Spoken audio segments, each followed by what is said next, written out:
ملت دے پختو دا پختون نوم دے. زه اوس دعوت ورکوم د دې شعر سره اب بنا پید نہیں مسلک منصور فراز کوئی کوئی تو سر در نظر آتا ہے. خپل مرکزی کا مقام صدر جناب حاجی محمد عدیل صاحب.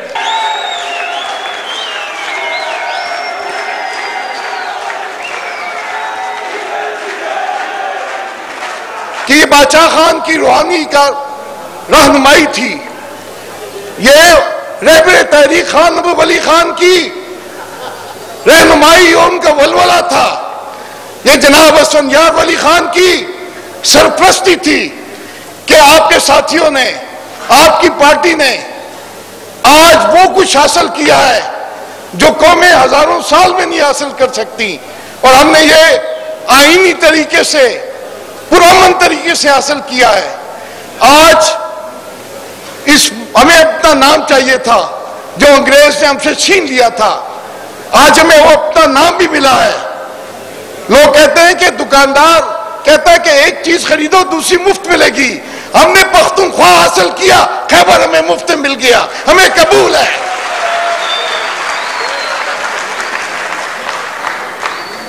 یہ جو کنکریٹ لسٹ، مشترکہ لسٹ یہ جو ختم ہوئی ہے، اس سے آپ یہ نہ سوچیں کہ 17 محکمے ہمیں ملے ہیں. یہ محکمے پہلے بھی ہمارے پاس تھے، ہیلتھ بھی تھا، ایجوکیشن بھی تھی، ایریگیشن بھی تھا، تمام محکمے ہمارے پاس تھے، لیکن اس کی قانون سازی کا اختیار ہمارے پاس نہیں تھا. آئین یہ کہتا تھا کہ اگر صوبائی اسمبلی ایک قانون بنائے گی تو ان محکموں کے لیے اگر وفاق پارلیمنٹ ایک قانون بنائے گی تو صوبائی اسمبلی کا قانون ختم ہو جائے گا. سب سے بڑی بات یہ ہے کہ آج یہ آئین 18ویں ترمیم کے بعد ہمیں یہ حق دیتا ہے، صوبائی اسمبلی کے ممبروں کو یہ حق دیتا ہے کہ وہ قانون بنائیں. وفاقی حکومت اس قانون کو ختم نہیں کر سکتی، یہ بہت بڑی کامیابی ہے. پھر نیشنل فائنانس کمیشن میں ہم کو پیسے ملے ہیں. جس وقت ہماری حکومت آئی ہمارا ٹوٹل بجٹ جو تھا وہ 74 ارب روپے کا تھا، ہمارا ترقیاتی بجٹ 41 ارب روپے کا تھا، آپ یہ ڈبل ہو گیا ہے. آج ہمارا ترقیاتی بجٹ 41 ارب سے 84 ارب ہو گیا ہے. آج ہمارا ٹوٹل بجٹ جو کہ 74 ارب تھا اب 164 ارب روپے ہو گیا ہے. تو یہ جو کامیابی ہمیں ملے ہیں اسی 18ویں ترمیم اور NFC سے ملی ہے. لیکن ابھی بھی ہم یہ کہیں گے کہ ہمیں پوری صوبائی خود مختاری نہیں ملی ہے. ہماری پارٹی کا تو منشور کہتا ہے کہ 4 محکمے وفاق کے پاس ہوں، ابھی بھی 6-7 محکمے وفاق کے پاس ہیں، لیکن ہمارا امتحان شروع ہو گیا آج سے. اگر ہم نے اپنے اختیارات کا صحیح استعمال نہ کیا، ہمیں جو پیسے ملے ہیں اس کا صحیح استعمال نہیں کیا، اس صوبے میں ہم نے بے روزگاری کو ختم نہیں کیا، اس صوبے میں بجلی کے مسئلے کو ہم نے ختم نہیں کیا، اس صوبے میں ہم نے لوگوں کو ترقی نہ دی اور تعلیم نہ دی، اور اس صوبے میں ہم نے کرپشن ختم نہیں کی، تو لوگ پھر کہیں گے کہ اس صوبائی خود مختاری کا کیا فائدہ ہوا ہے. ہم انشاءاللہ تعالی اس ملک میں، اس صوبے میں جو 44,000 میگا واٹ بجلی ہے جو ہم پیدا کر سکتے ہیں، ہم اس پہ کام کریں گے اور یہ پیسہ وہاں خرچ کریں گے. اگر پاکستان میں نوجوانوں کی تعداد آپ دیکھیں تو آدھے سے زیادہ 70% نوجوان ہیں. آج دیکھیں مجھے 50 سال ہو گئے اس پارٹی میں اگلے مہینے 70 سال کا ہونے والا ہوں. جب ہم خدائی خدمتگار تحریک اور سرپوشوں سے مل کر اس پارٹی کو بنا رہے تھے، حاجی صاحب بھی تھے، تو اس حال میں بوڑھے لوگ بیٹھا کرتے تھے. آج میں دیکھ رہا ہوں کہ جوان لوگ بیٹھے ہوئے ہیں. لیکن اگر یہ جوان بے روزگار رہے، ان جوانوں کو روزگار نہ ملا تو یہ کیا کریں گے؟ یہ ان کا ہاتھ ہوگا اور ہمارا گریبان ہوگا. ہم چاہیں گے کہ آپ کی مدد سے ہماری حکومت ایسے پروگرام بنائے جب اختیار بھی ہے، دولت بھی ہے، کوئی مداخلت بھی نہیں کر سکتا، قومی اسمبلی بھی مداخلت نہیں کر سکتی، تو ان بچوں کو ان نوجوانوں کو تعلیم دینا اور روزگار دینا ہمارا فرض ہے اور ہم یہ دیں گے، اور یہی بادشاہ خان کا خواب تھا۔ آپ کو علم ہے کہ پاکستان میں 50% کرپشن ہوتی ہے، فوج میں کرپشن ہوتی ہے، جوڈیشری میں کرپشن ہوتی ہے، جو کاغذ اور پینسل خریدی جاتی ہے اس میں بھی کرپشن ہوتی ہے، ہمارے دفاتر میں کرپشن ہوتی ہے، ہم جتنی تعمیرات کرتے ہیں اس میں کرپشن ہوتی ہے، جتنی خریداری کرتے ہیں اس میں کرپشن ہوتی ہے۔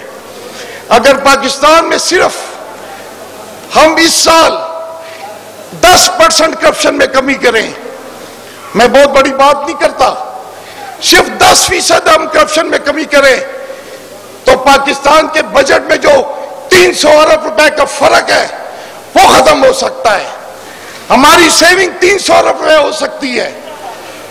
یہ کام پاکستان میں بھی ہونا چاہیے، ہمارے صوبے خیبر پختونخوا میں بھی ہونا چاہیے۔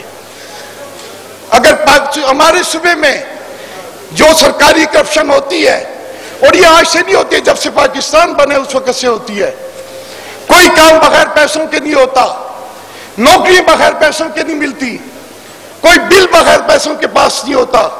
اگر ہم 10% بھی بچا لیں، 10% کرپشن کم کریں تو 16 ارب روپے ہماری سیونگ ہو سکتی ہے۔ یہ 16 ارب ہم تعلیم پہ لگائیں، یہ 16 ہم اپنے بچوں کے روزگار پہ لگائیں تو ہمارا صوبہ خوشحال ہو سکتا ہے، ہمارا صوبہ کامیاب ہو سکتا ہے، اور یہ ہم کریں گے۔ عوامی نیشنل پارٹی کا یہ وعدہ ہے، عوامی نیشنل پارٹی کے صوبائی صدر یہاں بیٹھے ہیں، ہم یہ کریں گے، اس صوبے کو بادشاہ خان اور ولی خان کے خوابوں کی تعمیر بنائیں گے، اس صوبے کو ہم اتنی ترقی دیں گے، اس صوبے میں اتنی بجلی پیدا کریں گے، اس صوبے میں اتنی گیس اور پیٹرول ہوگا کہ لوگ ساری دنیا سے آ کر اس صوبے میں انویسٹمنٹ کریں گے۔ لیکن ایک مسئلہ ہے، دہشت گردی سے بھی مقابلہ کرنا ہے۔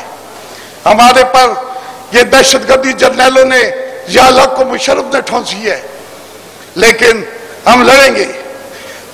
اب ہم ڈریں گے نہیں، ہم نے 600 اپنے ساتھیوں کی شہادت دی ہے، ہم اس کے لیے بھی تیار ہیں۔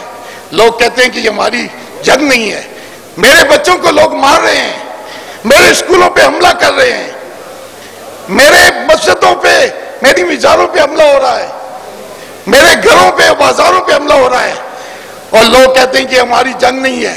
یہ پھر کس کی جنگ ہے؟ 35,000 پاکستانی شہید ہوئے، 600 شہید تو آپ کی پارٹی کے ہیں۔